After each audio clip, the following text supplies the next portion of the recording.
Hello students, आइए सीखें कि पिरामिड को कैसे प्रिंट करना है। जब भी आपने किसी भी पिरामिड को प्रिंट करना है तो आपको कुछ रफ टास्क साइड पे करना होगा। कैसे करना है ये सीखते हैं। हमेशा आप थर्ड लाइन से रफ टास्क करना शुरू करें। तो यहाँ हमारी रफ तीसरी लाइन है, 1 2 3। थर्ड लाइन 1 2 3 अगर हमें प्रिंट करनी है तो इस तरह से हम, एक तरीका है हम प्रिंट कर सकते हैं, दूसरा तरीका हमारे पास फॉर लूप के साथ हम प्रिंट कर सकते हैं। तो इसी तरह अब हमें नेक्स्ट लाइन पे जाना है तो कंट्रोल को नेक्स्ट लाइन पे लेके जाने के लिए हम प्रिंट एफ स्लैश एन इस्तेमाल करेंगे। कंट्रोल नेक्स्ट लाइन पे आ जाएगा तो यहाँ पे हमें 1 2 3 4 लिखना है। तो 1 2 3 4 हमें लिखने के लिए इसी पहले तरीके के मुताबिक इस तरह से लिखेंगे, प्रिंट एफ 1 2 3। और दूसरा तरीका हमारे पास है, इस तरह से फॉर लूप के साथ हम 4 बार लिखेंगे। तो लिखा हुआ आएगा 1 2 3 4, लूप को चलाना है 1 से लेके 4 तक। तो इसी तरह अगर हमें 1 2 3 4 5 प्रिंट करना है तो हमें 1 से 5 तक प्रिंट एफ के साथ लिखना होगा। तो इसका भी शॉर्टकट हमारे पास फॉर लूप के साथ है, तो हम फॉर लूप को 1 से 5 तक चलाएंगे।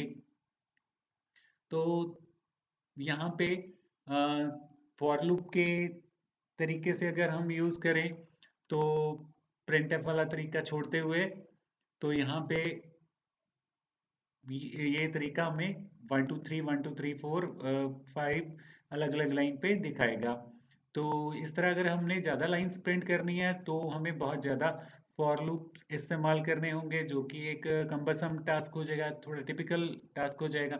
तो इसको शॉर्ट करते हैं कि कैसे शॉर्ट करना है इसे। तो आप ध्यान दो कि अगर हम यहाँ पे ये वैल्यू देखो आप, ये वैल्यू हमारी चेंज हो रही है, 3 4 5 वाली जो वैल्यू है यहाँ पे चेंज हो रही है। तो आपके बाकी कोडिंग सारी सेम की सेम है, ओनली चेंज यहाँ पे ही आ रही है। तो जहाँ पे चेंज आ रही हो तो वहाँ पे वेरिएबल ले लेना चाहिए, ताकि ऐसा करने से हमारे पास सारी कोडिंग सेम हो जाएगी। तो यहाँ पे हम एक वेरिएबल ले लेते हैं v, और ये वेरिएबल की वैल्यू कितनी कितनी बढ़नी चाहिए, एक एक बढ़नी चाहिए, क्योंकि आप देख रहे हो कि 3 4 5 3 4 5 वैल्यू हो रही थी, यहाँ पे एक एक बढ़ रही थी। तो यहाँ पे हम वेरिएबल ले रहे हैं और वेरिएबल की वैल्यू हमेशा नेक्स्ट लाइन जब हम प्रिंट एफ स्लैश एन करते हैं तो उसके बाद वेरिएबल की वैल्यू चेंज होनी चाहिए।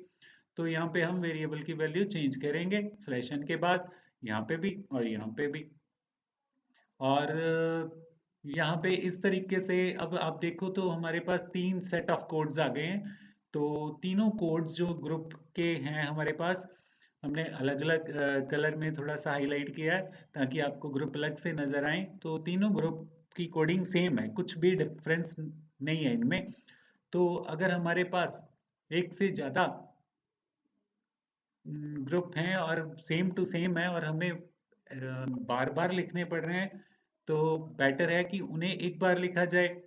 तो इनको हम लूप के बीच में एक बार लिख रहे हैं, जो यहाँ पे हमें बार बार लिखने पड़ रहे थे, लूप के बीच में हमें एक बार लिखना है। और कितनी बार ऐसा टास्क हमें करना है, वो लूप उतनी तक हम चलाएंगे। यहाँ पे हमने for I equal to 1, I less than equal to V, I plus plus का जो सेट है वो हमने लूप के बीच में लिख लिया। और इस लूप को आपने अब टोटल कितनी लाइनें प्रिंट करनी है, जितनी लाइनें आपको प्रिंट करनी हो उतनी बार आपने लूप को चलाना है। तो लूप हमारा 1 से 5 तक चलेगा, क्योंकि हमारे पास टोटल 5 लाइनें प्रिंट होनी है। तो इस तरह से हमें ये भी बताना पड़ेगा कि जो v वेरिएबल हमने लिया हुआ है ये कहाँ से स्टार्ट होगा। ये 1 से स्टार्ट होना चाहिए, क्योंकि हमारी हर एक लाइन 1 से स्टार्ट हो रही है। तो यहाँ पे हमारा वेरिएबल 1 से स्टार्ट हो रहा है। तो ये हमारे पास कोडिंग आ चुकी है जो कि हमें पूरा पिरामिड प्रिंट करके देगी। तो इस तरह से हम प्रोग्राम लिखेंगे। तो प्रोग्राम जब लिखना है तो सारी कोडिंग हमने वॉइड मेन के बीच में लिख दी और साथ में वेरिएबल्स डिक्लेयर कर दिए।